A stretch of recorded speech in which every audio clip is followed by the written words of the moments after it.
The last leaf, आखिरी पत्ता। Washington चौक, जो एक आर्टिस्टों की बस्ती थी, के 3 मंजिले मकान की ऊपर वाली बरसाती में दो लड़कियों सू और जोन्सी का स्टूडियो भी था। वैसे जोन्सी का असली नाम जोआना था, लेकिन लोग उसे जोन्सी कहकर बुलाते थे। सू एक अमेरिकी शहर मैन की रहने वाली थी और जोन्सी कैलिफोर्निया की। पहली बार ये दोनों लड़कियां एक रेस्टोरेंट की मेज पर मिली थी। जब दोनों में थोड़ी बातचीत हुई तो दोनों ने पाया कि इन दोनों की रुचियां काफ़ी मिलती हुई हैं। इसीलिए इन दोनों ने मिलकर एक स्टूडियो खोल लिया। जैसे जैसे टाइम बीतता गया, नवंबर की ठंडों का महीना आया। उसके साथ एक निमोनिया नाम की बीमारी आई और उसने बस्ती में फैलना शुरू किया। इस बीमारी ने बस्ती के कई लोगों को अपनी चपेट में लिया, जिनमें से एक कम उम्र की जोन्सी भी थी, जो इस बीमारी का शिकार बनी। जोन्सी के कमरे में एक खिड़की थी, जिससे सामने वाले मकान की ईंट की दीवार चमकती थी। जोन्सी पूरा दिन अपने कमरे में पलंग पर पड़ी उस दीवार को ताकती रहती। जब एक दिन जोन्सी की हालत देखने के लिए डॉक्टर आए, तो डॉक्टर ने सू को बताया कि इस लड़की की हालत बहुत ख़राब है और इसके बचने के चांस सिर्फ 10 में से 1 हैं, और वो भी जब जब ये खुद जिंदा रहना चाहे। डॉक्टर ने बताया कि ये बीमारी इतनी खतरनाक है कि इससे इतने लोग मर चुके हैं कि उन्हें दफनाने के लिए ताबूत कम पड़ रहे हैं, और तुम्हारी दोस्त ने तो मानो मरने की कसम खा ली है और वो ठीक ही नहीं होना चाहती। डॉक्टर ने सू से पूछा, क्या तुम्हारी दोस्त को किसी उदासी ने पकड़ रखा है? सू ने डॉक्टर को बताया कि जोन्सी नेपल्स के समुद्र की खाड़ी का चित्र पेंट करना चाहती थी। डॉक्टर ने बोला, इस समय चित्र की बात छोड़ो और ये बताओ, क्या ये किसी लड़के के लिए तो दुखी नहीं है? नहीं डॉक्टर, ऐसा तो कुछ नहीं है, सू बोली। फिर डॉक्टर बोले, अच्छा फिर ठीक है, फिर हो सकता है ये इस लड़की की कमजोरी की वजह से हो। डॉक्टर ने सू को बताया कि मैं अपनी तरफ से पूरी कोशिश करूंगा, लेकिन जब मरीज ही जीने की उम्मीद छोड़ दे तो भला मैं भी क्या कर सकता हूँ। अगर तुम अपनी दोस्त को जीने के लिए मना सको या उसमें जिंदा रहने की कोई ललक जगा सको, तो हो सकता है उसके बचने के चांस, जो 10 में से 1 हैं, 5 में से 1 हो जाएं। डॉक्टर ये कहकर चले गए।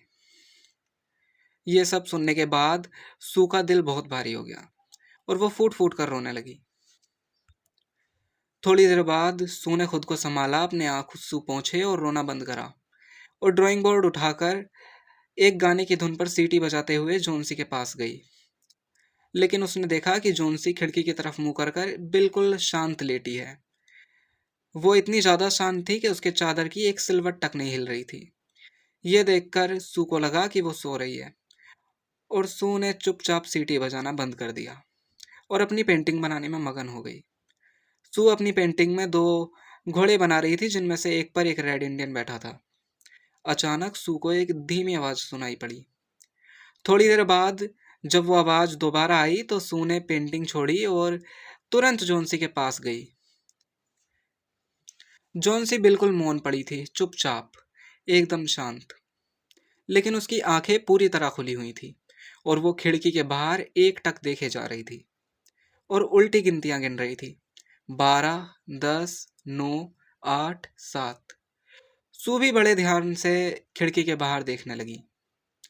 सू ये समझने की कोशिश कर रही थी कि आखिर जोन्सी किस चीज को देखकर ये गिनतियां गा रही है।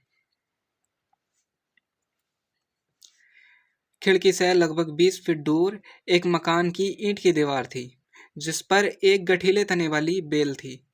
वो बेल पूरी तरह सड़ चुकी थी और अब बस उस बेल का कंकाल ही उस दीवार पर बचा था। बेल की लगभग सारी पत्तियां झड़ चुकी थी। थोड़ी देर बाद सू जोन्सी के पास गई और उसने अपनी दोस्त से पूछा, जोन्सी तुम क्या गिन रही हो? जोन्सी धीमी आवाज में बोली, 6। सू बोली, 6 लेकिन क्या? जोन्सी बोली, देखो अब ये पत्तियां कितनी तेज झड़ रही हैं। जब कुछ दिन पहले मैंने इन पत्तियों को देखा था तो ये 100 से भी ज्यादा थी, लेकिन उस वक्त इन्हें गिनते गिनते मेरे सिर में दर्द हो जाता था, और अब इन्हें गिनना काफी आसान हो गया है। लो एक और गिर गई, अब सिर्फ 5 बची। सू ने पूछा कि तुम इन पत्तियों को क्यों गिन रही हो? जोन्सी बोली, जब उस बेल की वो आखिरी पत्ती भी झड़ जाएगी तो मैं चल बसूंगी।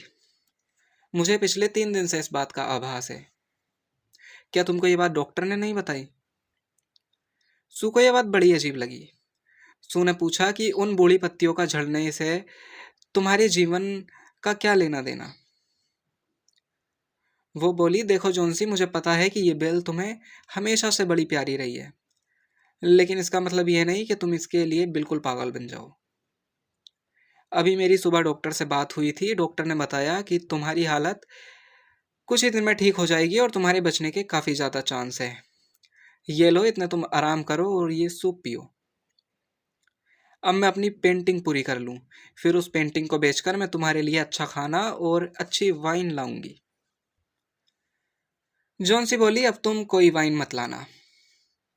देखो, उस पेड़ पर बहुत ही कम पत्तियां बची, सिर्फ 4, और मैं अंधेरा होने से पहले आखिरी पत्ती झड़ती देखना चाहती हूँ। जब वो आखिरी पत्ती गिर जाएगी तब मैं भी चल बसूंगी। अब सू थोड़ी गंभीर हो गई। सू ने बोला, देखो मेरी प्यारी जॉन्सी, जब तक मैं ये पेंटिंग बना रही हूँ तुम खिड़की के बाहर मत देखना। मैं पर्दा गिरा देती, लेकिन पेंटिंग बनाने के लिए मुझे रोशनी की ज़रूरत है, इसलिए मैं पर्दा नहीं गिरा सकती। जॉन्सी बोली, पेंटिंग तो तुम किसी दूसरे कमरे में भी जाकर कर सकती हो, फिर यहीं क्यों? सू बोली, हाँ, लेकिन मैं नहीं चाहती कि तुम उस बेल को तकती रहो और उसकी गिरती हुई पत्तियों को गिनती रहो, और वैसे भी इस वक्त मेरा तुम्हारे साथ रहना ज़्यादा बेहतर है। जॉन्सी बिल्कुल शांत और चुपचाप लेटी रही और बोली, देखो मैं इंतज़ार करते करते थक गई हूँ और अब मैं मुक्त हो जाना चाहती हूँ इन पत्तियों की तरह। सू ने हार कर कहा, जॉन्सी तुम जरा सोने की कोशिश करो, मैं बेरम को बुला कर लाती हूँ। मैं एक खदान के मजदूर का चित्र बना रही हूँ। बेरम थोड़ी देर के लिए अगर मॉडल बनकर खड़ा हो जाएगा तो मुझे आसानी होगी। एक बूढ़ा असफल पेंटर बेरम, जो उसी मकान की निचली मंजिल में रहता था। उसकी लंबी दाढ़ी थी और उसकी उम्र कोई 60 साल होगी। 40 साल पेंटिंग करने के बाद भी बेरम को कोई खास कामयाबी नहीं मिली थी। उसकी तमन्ना थी कि वो एक मास्टरपीस बनाए। बेरम ने कई साल से कोई अच्छी पेंटिंग नहीं बनाई थी। कभी कभी रोजी रोटी के लिए कुछ तख्तियां पेंट कर लेता, बाकी कुछ आर्टिस्टों के लिए मॉडल का काम कर लेता, जिससे उसे कुछ पैसे मिल जाते। वो सबकी कमजोरियों पर हंसने वाला एक चिड़चिड़ा बूढ़ा इंसान था, लेकिन इसके बावजूद उसकी छत पर रह रही इन 2 लड़कियों के लिए उसके दिल में बड़ा प्यार था। सू जब नीचे गई तो उसने देखा कि बेरम सिगरेट पी रहा है। सू ने बेरम को जोन्सी की हालत के बारे में बताया कि जोन्सी ने कैसे अपने जीवन की उम्मीदें एक बेल के झड़ते हुए पत्तों से जोड़ ली हैं, और अब वो बोलती है कि जब उस पेड़ की आखिरी पत्ती झड़ जाएगी तो वो चल बसेगी। बेरम ने ऐसी अजीब बात आज से पहले कभी नहीं सुनी थी। बेरम बोला, बताओ, इस दुनिया में कितने बेवकूफ़ लोग हैं। वो लड़की सिर्फ इसलिए मरना चाहती है क्योंकि सामने वाली बेल की पत्तियों ने झड़ना शुरू कर दिया।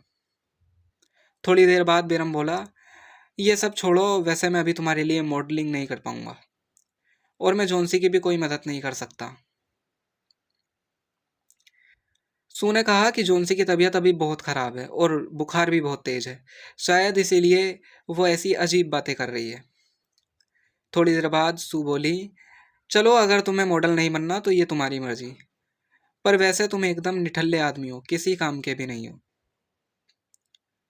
बेरम ये बात सुनकर थोड़ा चिढ़ गया और चिल्लाकर बोला, ऐसा बिल्कुल नहीं है, मैं चलो अभी आता हूँ, मैं तुम्हारे लिए मॉडलिंग करने को तैयार हूँ। सू और बेरम थोड़ी देर बाद छत पर गए। सू ने देखा कि अब जोन्सी सो चुकी थी। सू चुपचाप गई और पर्दा गिरा दिया और दोनों दूसरे कमरे में चले गए। बेरम और सू चुपचाप थोड़ी देर तक तो उस बेल को देखते रहे। बाहर बर्फ पड़ रही थी और काफ़ी ज़्यादा ठंड थी। थोड़ी देर बाद बेरम खदान का मजदूर बनकर बैठ गया और सू ने उसका चित्र बनाना शुरू कर दिया। उस पूरी रात हवाएं चलती रहीं और काफ़ी तेज़ बारिश भी हुई। सुबह जब सू उठी और जोन्सी के पास गई जोन्सी को देखने के लिए, तब जोन्सी उस पर्दे को तक रही थी। जैसे ही जोन्सी को पता चला सू आ गई, जोन्सी ने सू से कहा, सू, मुझे बाहर देखना है, जरा ये पर्दा तो हटाओ। सू ने बेमन पर्दा उठाया और देखा कि एक पत्ता अब भी उस दीवार पर वैसे ही चिपका हुआ था। जॉन्सी बोली, मुझे लगा ये पत्ता रात को झड़ गया होगा, क्योंकि रात मैंने बड़ी तेज बारिश की आवाज़ सुनी थी और काफ़ी तेज हवाएं भी चल रही थी। चलो कोई बात नहीं, हो सकता है ये पत्ता आज झड़ जाए और मैं चल बसूं। सू को ये सुनकर बड़ा अजीब लगा और सू ने उदासी भरी आवाज में बोला, ये क्या बोल रही हो जोन्सी? तुम अपने बारे में नहीं सोचती, कम से कम मेरे बारे में तो सोचो। मेरा क्या होगा? तुम्हारे बाद मैं क्या करूंगी?